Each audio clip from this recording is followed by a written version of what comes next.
All right, Bobs, let's try to get in a chapter of Three Loves of Dostoevsky by Marc Slonim before I go to work. I believe I'm on the sixth one. Maybe I'm on the fifth. No, I'm definitely on the fifth one. Or sixth. Six. From 1849 to 1854, Dostoevsky served 4 years of penal servitude in the penitentiary of Omsk, where, as he himself put it, the coffin lid was clamped on him and he was buried alive. Buried.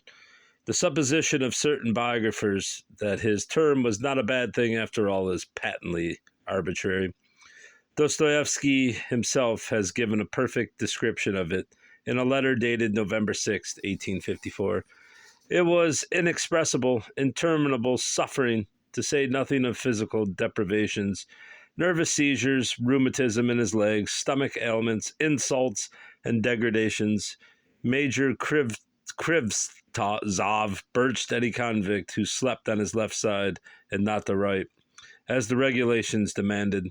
He had to undergo the spiritual torment of compulsory and constant association with his prison mates. He was surrounded by a rabble of murderers, thieves, violent and insane criminals. Their attitude toward him was one of suspicion and animosity, since he was the only man of gentle birth among them. Nor was he on friendly terms with S. Durov, another Petrushevist, or with the transported Polish noblemen. Consequently, he lived all 4 years in complete loneliness, yet without the least opportunity of being alone. In a letter to his brother Michael, dated February 23, 1854, he wrote, "Life was very hard for us. I passed all the 4 years in prison without ever leaving it, except to do hard labor.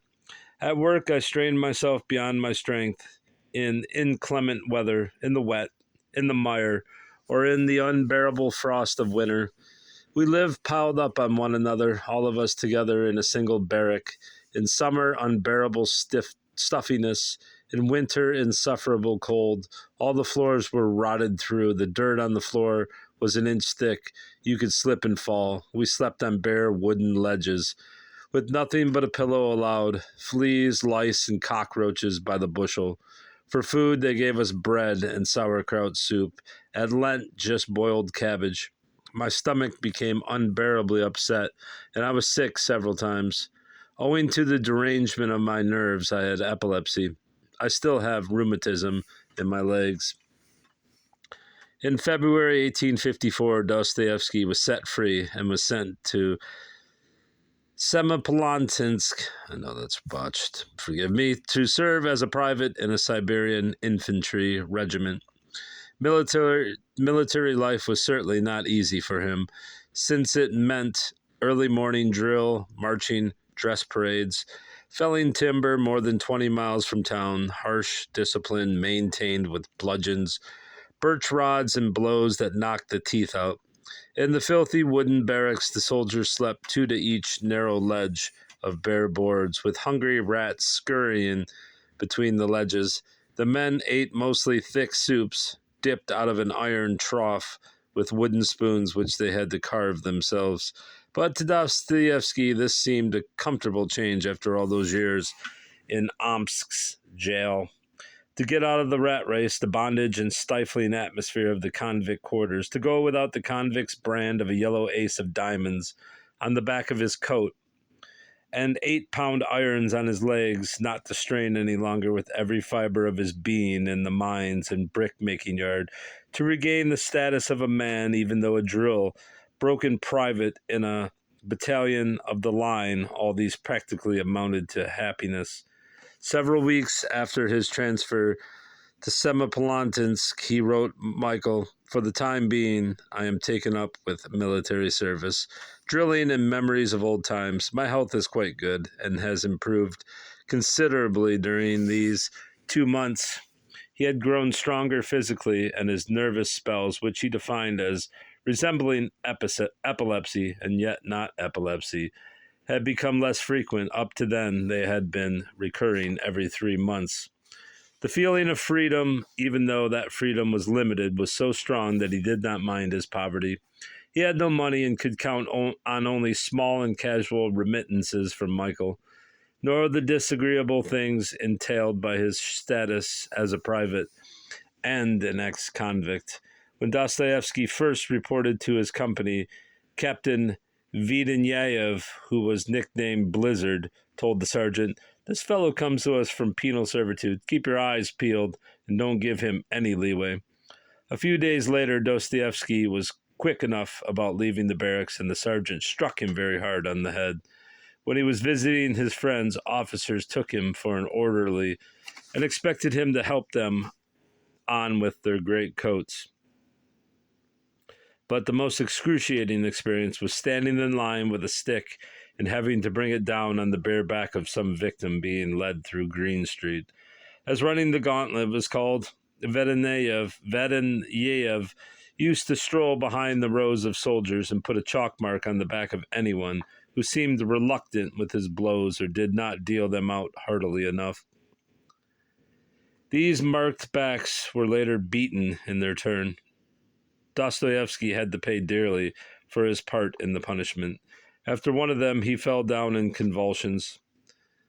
Semipalatinsk in the 1850s was a wilderness in the Kurzig, the Kyrgyz steppes, and not far from the borders of China, or China, as I call it. It derived its name 7 hauls from the ruins, of 7 strongholds on the high right bank of the Irtysh River. These ruins were still in evidence at the time. The site had once been an important Mongolian center, a fact attested to by inscriptions on rams' shoulders bones, the usual memorial tablets of nomads, dug up by archaeologists. About the middle of the last century, it was transformed into one of the outposts of the Russian Empire, a garrison fortress of stone with wooden barracks huddled around it. The whole population of the town, counting the military, did not exceed 6,000. A stone church, a government pharmacy, and a dry goods shop were the chief points of interest. Merchants from Tashkent, Bokhara, and Kazan did business in tents or stalls, or in the stockaded trading post, a meeting ground for caravans of camels or pack horses. Prices for everything were so high that for people of the humbler sort, like soldiers, they were altogether out of reach. The only luxury Fyodor could permit himself at the marketplace was an occasional loaf of white bread or a cracknel. The streets were unpaved. There was nothing but sand, which turned into a quagmire in the fall, and in summer into dust. No vegetation anywhere, not even a sapling or a scraggly shrub before the small houses, which were one-storied and mostly built of logs. Everything was bare and discouraging, as if in a desert, but not far from the small town began a forest of firs, pines, and willows rooted in the sandy soil, which stretched away for hundreds of miles. At night, the streets were plunged in impenetrable darkness. There were no street lamps, and only the barking of innumerable watchdogs betrayed the presence of a single house. The house furnishings were scanty and semi-Asiatic Kashmir felt mats on the floor and walls, with here and there crude woodcuts of the heroes of 1812 on prancing chargers. Mail came only once a week. Newspapers and periodicals were subscribed to by some 15 persons, and those who were educated took turns in having gatherings to share the news and find out what was going on in the 2 capitals. Lieutenant Colonel Belikov, Dostoevsky's commanding officer, did not happen to like reading to himself. Regarding the fatigue it entailed as detrimental to his health, he preferred to listen. Therefore, when he heard of the mighty learned soldier in his ranks, who had once been a gentleman, let's get some better light here, he called the man in to read his newspapers aloud. This marked Dostoevsky's introduction into the society of Semipalatinsk. Totally wrong pronunciation, but the chief occupation here, even as in all provincial social circles, consisted of drinking, cards, and gossip. At first, Dostoevsky did not leave the barracks often. His bunkmate was a 17-year-old converted Jew by the name of Nicholas F. Katz, the son of a soldier and himself a soldier from his cradle up through the canton system of military servitude. Katz owned a samovar and used to treat the taciturn gentleman to tea, wondering at the fortitude with which he endured the hardships and mishaps of a soldier's life. Dostoevsky, in his turn, did favors for the young man and helped him whenever he could. Eventually, the writer was permitted to take up private quarters in a lopsided log hut on a wasteland at the edge of town.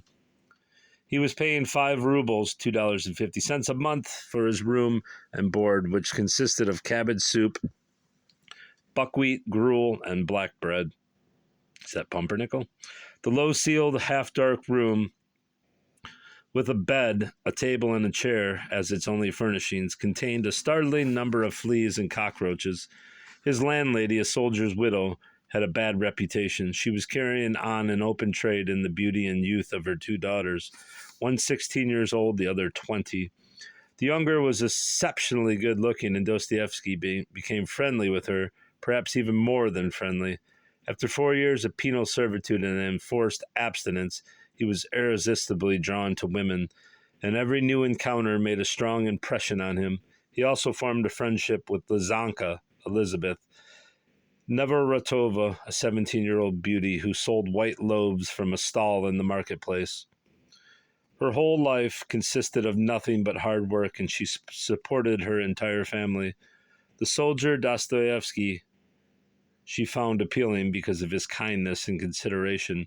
It is not known just how intimate their relations were, but she never married, and she treasured to the day of her death the tender letters Dostoevsky wrote her, refusing to show them to anybody. However, the casual feminine companions of his first months and semipalatins did not affect him deeply, either physically or emotionally, and he forgot them on the appearance of the one woman to whom he became attached, with all the exaltation of his nature and all the ardor of a belated first love. And that will be all for that chapter. We finally meet her halfway through. What page is that? Yeah, 43. That's got to be close. It's halfway. Roughly halfway. All right, that's all, bruv. I got to get ready for work. Goodbye.